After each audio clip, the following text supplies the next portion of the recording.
Boa noite, sejam bem-vindos a mais um episódio do Me Poupa, o seu podcast favorito. Olá pessoal, bem-vindos ao nosso podcast. Hoje a gente vai falar sobre um tema muito importante aqui no Me Poupa. A gente vai falar sobre um tema que une tanto a odontologia quanto a medicina. O tema de hoje está sobre a doença renal crônica e sua influência na odontologia. Então, eu vou fazer algumas perguntas, a gente vai ter um bate-papo aqui hoje e é importante que vocês também, se quiserem mandar aqui nos comentários as dúvidas de vocês pra gente poder estar respondendo no próximo episódio. É isso aí, pessoal. Pode mandar mensagem aqui que a gente vai estar pronto para responder vocês aqui no nosso podcast, nosso Me Poupa.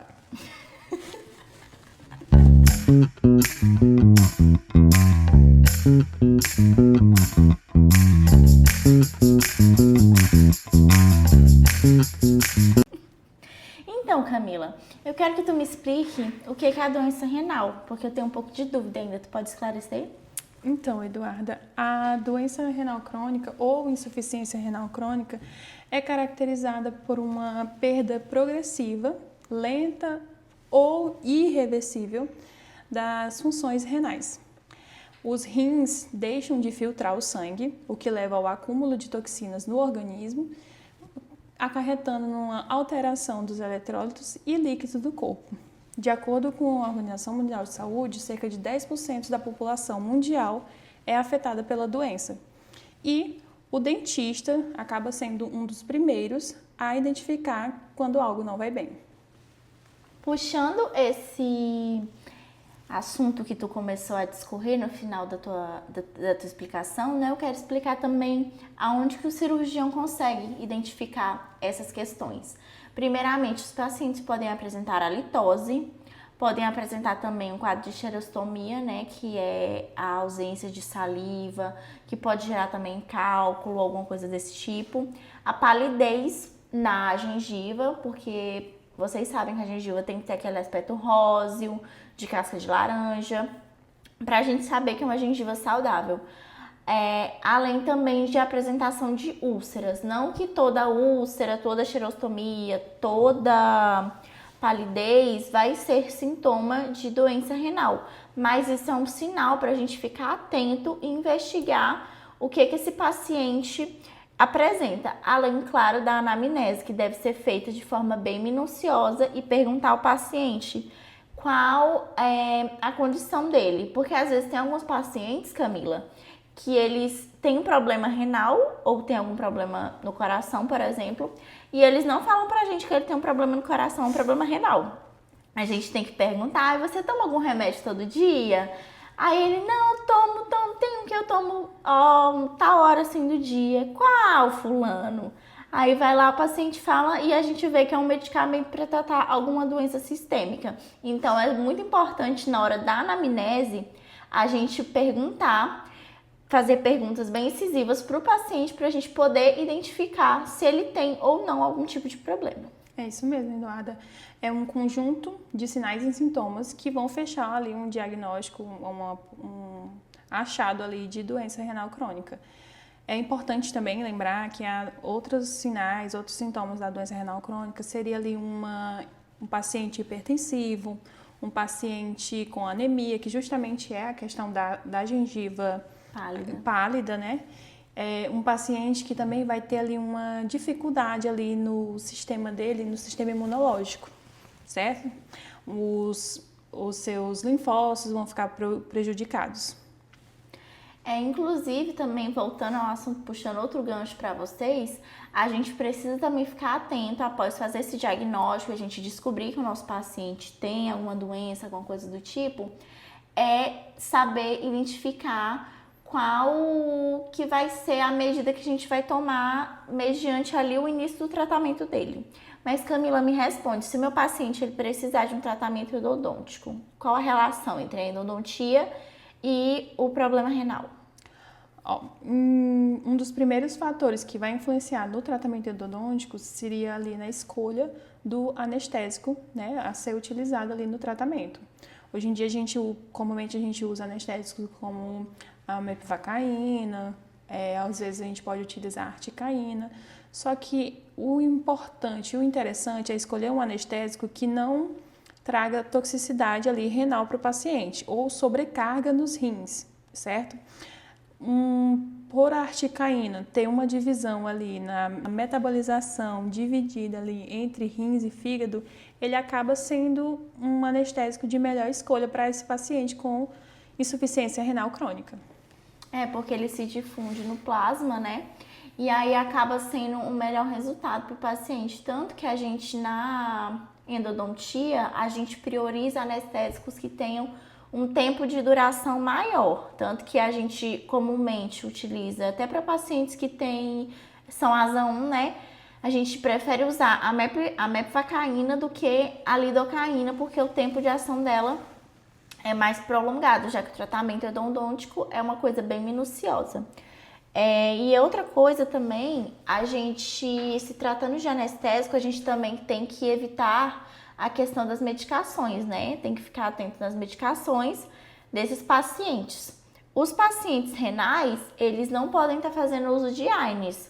Então, caso a gente necessite passar alguma medicação, caso aquele paciente tenha algum abscesso, alguma inflamação, ele tem que tomar algum antibiótico, né? A gente tem que ficar atento em qual tipo de medicação que a gente vai passar para ele, para não prejudicar ele mais, porque além dos problemas renais, podem causar também algum tipo de miocardite aguda, alguns problemas que não partem só dos rins, podem ir para o coração e gerar algum transtorno maior que a gente não quer para o nosso paciente, né? Os AINES, eles possuem um ciclo de ação que vão inibir algumas COX, que são responsáveis ali pela reação inflamatória do organismo, né? O AINES, ao inibir a COX específica, ele vai inibir ali a reação inflamatória do paciente, vai causar ali uma alteração no funcionamento dos rins, que consequentemente vai alterar ali na função, vai alterar na regularização da pressão arterial. Eles vão ter ali uma influência também no trato gastrointestinal do paciente. Outra coisa importante que também, muitos dos pacientes também que têm doença renal crônica, eles já são pacientes mais idosos, né? Então é importante destacar a questão dos fármacos no tratamento de pacientes com insuficiência renal crônica. Um dos fármacos a serem evitados são os AINES. Os AINES, eles inibem a produção das prostaglandinas, né? Inibem a reação inflamatória no organismo. E, consequentemente, eles vão inibir ou reproduzir no organismo algumas alterações que devemos ficar alerta. Um dos exemplos são, ali ele vai causar uma alteração na função renal, né, ali no funcionamento dos rins, vai também causar uma alteração na proteção do trato gastrointestinal e também causar um aumento da agregação plaquetária. Tanto a função dos rins como o aumento da agregação plaquetária são importantes serem observados em pacientes com insuficiência renal crônica, pois a própria alteração no funcionamento dos rins já vai causar ali uma dificuldade no paciente, né? Vai ser uma... Meu Deus do céu. Que droga. Deficiência. Não. Defesa. Tipo, socar. Defesa. O sistema imunológico dele. Uma agressão. Agressão.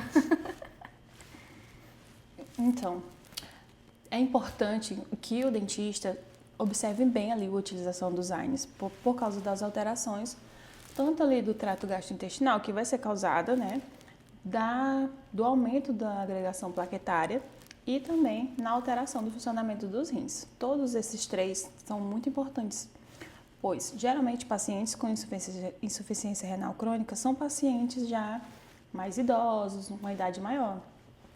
Então, é importante que esse paciente também tenha ali uma proteção do trato gastrointestinal, né? Outra condição que geralmente está associada à insuficiência renal é o aumento da pressão arterial. A alteração no funcionamento dos rins, consequentemente, vai causar ali uma reação na pressão arterial, que é onde a gente vai eliminar ali o sal, do sangue e vai ali Exatamente. causar uma regulação dessa pressão arterial. Já que o rim não está filtrando direito o sangue, né? Ele vai alterar e podem causar problemas cardiovasculares mais agravantes, né? Certo. Outra condição também, aumento da agregação plaquetária.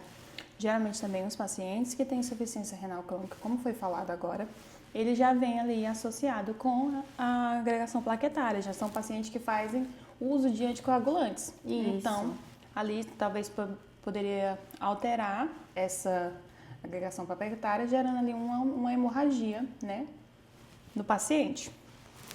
Por isso também a gente, por exemplo, ao fazer o uso de algum anestésico, a gente utilizar vasoconstritor, por exemplo, nesse caso. Certo.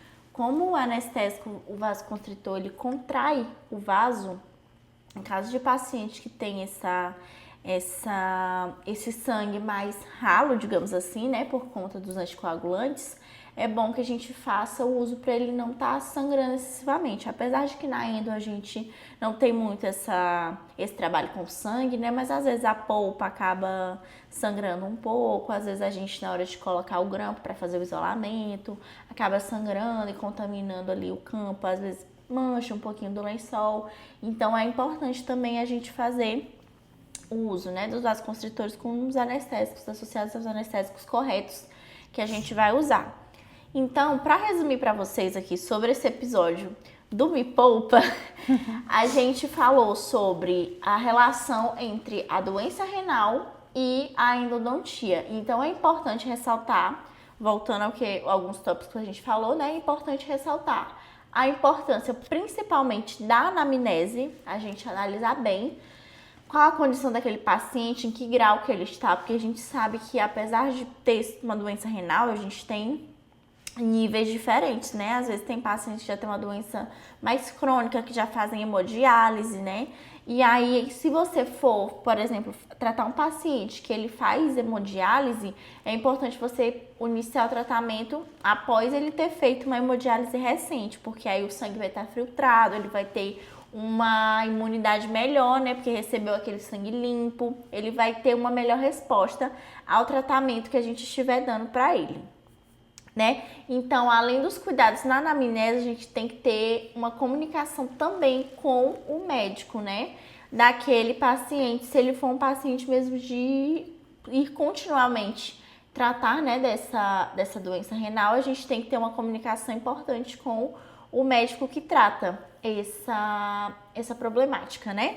Então, mandar alguma cartinha, caso necessário, se a gente pode, às vezes, tem necessidade de tratar com um antibiótico por conta de inflamação. Então, é importante a gente ressaltar a comunicação com o médico do nosso paciente, né? Então, gente, no mais foi isso, nosso episódio do Me Poupa. Deixem a sugestão de vocês nos comentários, perguntas também pra gente poder responder nos próximos episódios. É isso aí, Eduarda. Até uma próxima. Tchau!